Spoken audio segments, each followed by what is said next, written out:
Se déplacer d'une commune à une autre dans le district d'Abidjan est un véritable casse-tête. Il faut souvent 2 heures d'attente dans des gares de taxis communaux ou intercommunaux pour espérer avoir un moyen de transport et se rendre à son lieu de travail ou à son domicile. Une situation difficile qui prend des proportions inquiétantes depuis ces dernières années.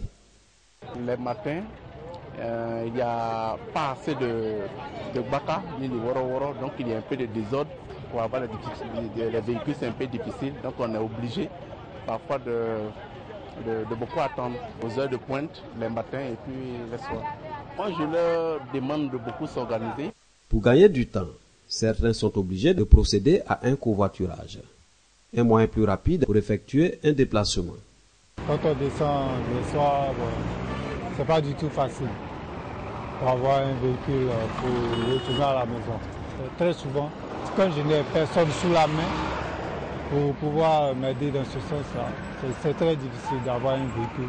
Je préconise même que dans les services, on pense à ouvrir un car plan pour les travailleurs. Je finis à 16h30, mais quand j'arrive là, je ne peux pas trop attendre, quoi. Je suis en train de chercher un compteur pour rentrer. Comme moi je dis 1500, ils disent 2000, moi je négocie. Le transfert est devenu très cher. Des embouteillages, le désordre dans le secteur du transport et l'accroissement du taux de la population vivant dans le district d'Abidjan sont entre autres les causes véritables du calvaire des usagers. Selon les responsables syndicaux rencontrés à la gare Djeniko-Benada Djamé, des solutions sont en vue pour permettre à la population abidjanaise de se déplacer aisément et en toute sécurité. À des heures de pointe, d'abord nous mettons les gens en rang. Et après avoir de mettre les hommes en rang, il y a quand même des enfants qui sont là aussi, qui surveillent aussi ceux qui viennent au niveau de la gare. Est-ce que c'est des clients ou ce n'est pas des clients? Nous avons des gens qui font cette remarque-là. Et quand on sait que ce n'est pas des clients, automatiquement, on sait déjà qui ils sont. Et on les interpelle. D'autres, on les envoie au 7e. D'autres aussi, on les envoie au 11e à William Civil. Et depuis la création de la gare jusqu'à aujourd'hui, il n'y a pas de désagrément. J'essaie de discipliner un peu mes chauffeurs. Parce que souvent, quand les chauffeurs arrivent ici, tout ce qu'ils voient des clients, il est obligé de tourner et il provoque aussi l'embouteillage.